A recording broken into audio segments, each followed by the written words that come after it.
വന്ദനം. ബഹുമാനപ്പെട്ട അധ്യാപകരെ, എന്റെ പ്രിയ കൂട്ടുകാരെ, ആദ്യമായി എല്ലാവർക്കും എന്റെ വായനാ ദിനാശംസകൾ നേരുന്നു. ഇന്ന് ജൂൺ 19 വായനാ ദിനം.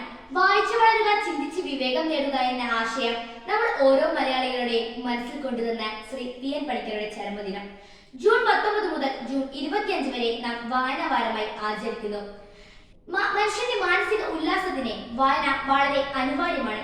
എബ്രഹാം ലിങ്കൻ പറഞ്ഞതുപോലെ വളരെയധികം ചിന്തിക്കുക, കുറച്ചു മാത്രം സംസാരിക്കുക, അതിലും കുറച്ച് എഴുതുക. എഴുതുന്നത് തലമുറകളോളം രേഖയായിരിക്കും. ലോകത്തിൽ എന്തൊക്കെ മാറ്റം വന്നാലും വായനയുടെ പ്രാധാന്യം കുറയുന്നില്ല. ഒരുപക്ഷെ വായിക്കേണ്ട രീതി മാറിയേക്കാം. നമ്മൾ ഓരോ മലയാളികളെയും വായനയുടെ ലോകത്തേക്ക് കൈപിടിച്ചുയർത്തിയ ശ്രീ പി.എൻ. പണിക്കർ കേരള ഗ്രന്ഥശാല പ്രസ്ഥാനത്തിന്റെ സ്ഥാപകനും പ്രചാരകനുമായിരുന്നു. 1909 ആലപ്പുഴ ജില്ലയിലെ നീലംപേരൂരിൽ ശ്രീ ഗോവിന്ദൻ പിള്ളയുടെ ജാനകി അമ്മയുടെ മകനായി പുതുവായി നാരായണൻ പണിക്കർ എന്ന പേരിൽ പി.എൻ. പണിക്കർ ജനിച്ചു. ചെറുപ്പം മുതലേ വായിക്കാനുള്ള സമയം അദ്ദേഹം കണ്ടെത്തിയിരുന്നു. തന്റെ 17ാം വയസ്സിൽ സനാതന ധർമ്മം എന്ന വായനശാല അദ്ദേഹം നിർമ്മിച്ചു. വായന എന്ന് പറയുമ്പോൾ എനിക്ക് ആദ്യം ഓർമ്മ വരുന്നത് വായിച്ചാലും വളരും, വായിച്ചില്ലെങ്കിലും വളരും, വായിച്ചാൽ വിളയും, വായിച്ചില്ലെങ്കിൽ വളയും എന്ന കുഞ്ഞുണ്ണി മാഷിന്റെ വരികളാണ്.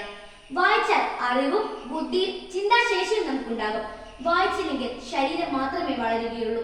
മനസ്സ് വളരാൻ ബുദ്ധിമുട്ടാണ്. മൊബൈലും കമ്പ്യൂട്ടറും കളിച്ച് സമയം കളയാതെ കുറച്ചു നേരം നാം വായനയ്ക്ക് വേണ്ടി മാറ്റിവെക്കുക. കൂട്ടുകാരെ, പുസ്തകങ്ങൾ നമ്മുടെ ചങ്ങാതിമാരാണ്. നമ്മുടെ സങ്കല്പങ്ങൾ വികസിപ്പിക്കാനും നമ്മുടെ വിജയത്തിലേക്കുള്ള മാർഗങ്ങൾ കാണിച്ചു തരാനും പുസ്തകങ്ങൾക്ക് കഴിയും. അതിനാൽ ഇന്നു മുതൽ നാം ഒരു പുസ്തകം വായിച്ചു തുടങ്ങണം. വായനയിലൂടെ ലഭിക്കുന്ന അറിവ് അതുല്യമാണ്. നമ്മൾ ഓരോരുത്തരുടെയും ഭാവി നിർണ്ണയിക്കുന്ന ഏറ്റവും ശക്തമായ ഒരു ഉപകരണമാണ് വായന. ഇന്നു മുതൽ ഈ വായനാ ദിനത്തിൽ നമ്മൾ ഓരോരുത്തരും ഒരു പുസ്തകം വായിച്ച് തുടങ്ങണം. വായനയുടെ മൂല്യം മനസ്സിലാക്കിക്കൊണ്ട് പ്രധാനമന്ത്രി നരേന്ദ്രമോദി കേരളത്തിലെ ജൂൺ 19 വായനാ ദിനത്തെ ഇന്ത്യയുടെ ദേശീയ വായനാ ദിനമായി പ്രഖ്യാപിച്ചു.